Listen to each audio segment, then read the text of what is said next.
this as simple as possible, going through our two different pieces of technology we have here.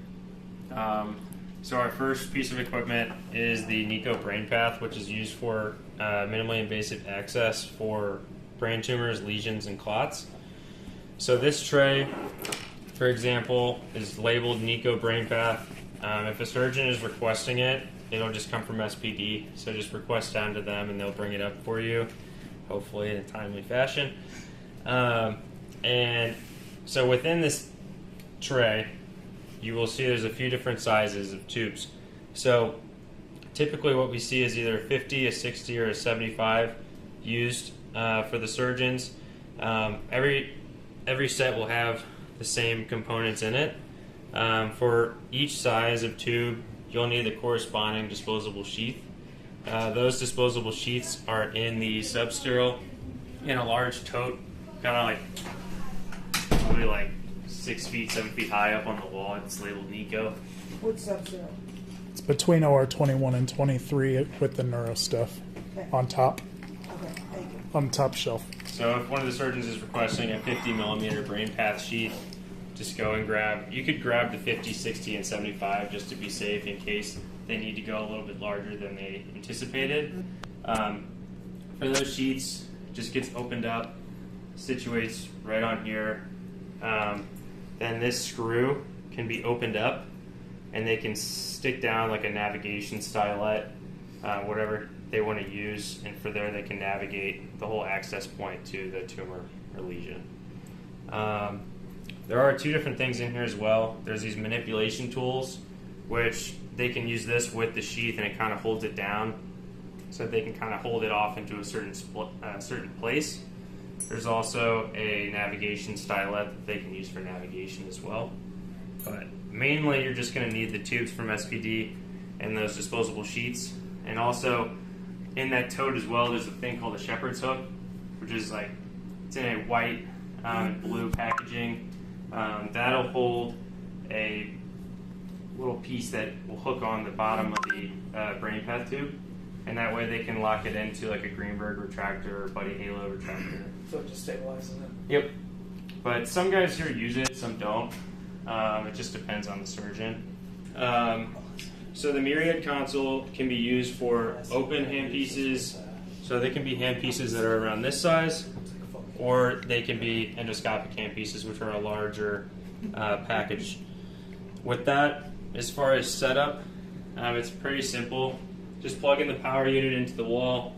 You can just flip it on. You'll hear a little noise. This blue part will plug right on top of a suction canister, which you have also in the tote, which are these like bluish green 800 milliliter canisters. Do you have it on the suction, or do we have to plug it into the wall suction?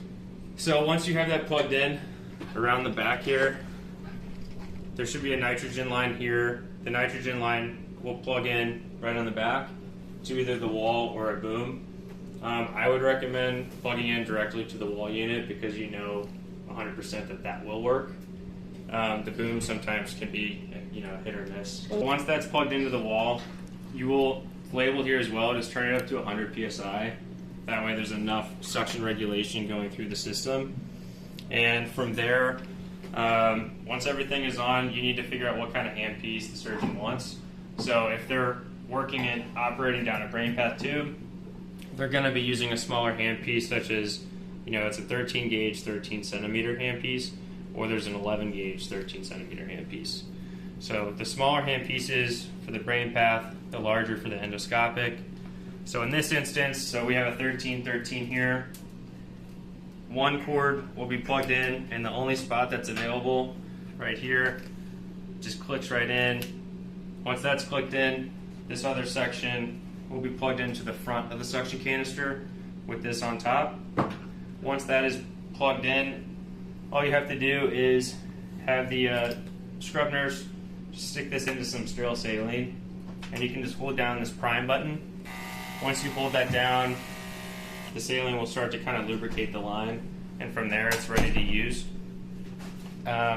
This control gauge here kind of depicts the amount of suction control that's being generated through the handpiece.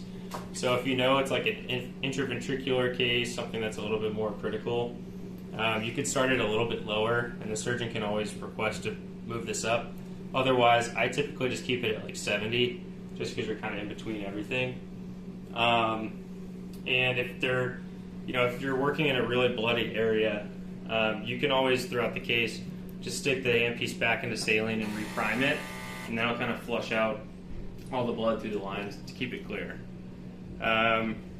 You guys do have a light fiber attachment here as well, which I would say, 99% of the time you're probably just going to use this system. For the light fiber system, it's a separate disposable pack. Comes with a light fiber sleeve as well as this component here. It's pretty simple. The light fiber just goes down this line, gets locked in, and then if this is a 1313, you use the 1313 light fiber. It just plugs in, hooks up here, locks in, and then you can just attach it to the line throughout. And then you can obviously use tape and stick it down. But for that, it's just a one cord plug in here, just turning on. It's just like any other light source you'll use. Do you have any questions at all? I think I kind of covered everything. But there is a setup guide on the top. There's a QR code on the top. There's also one on the side. This one will cover the light box itself for the setup. This one covers this top system, as does this. And then you also have a quick reference guide here that's laminated, as well as any troubleshooting. So if the nitrogen's not working or there's something going on, you can kind of check here, and this will kind of give you, some answers for you. Yeah.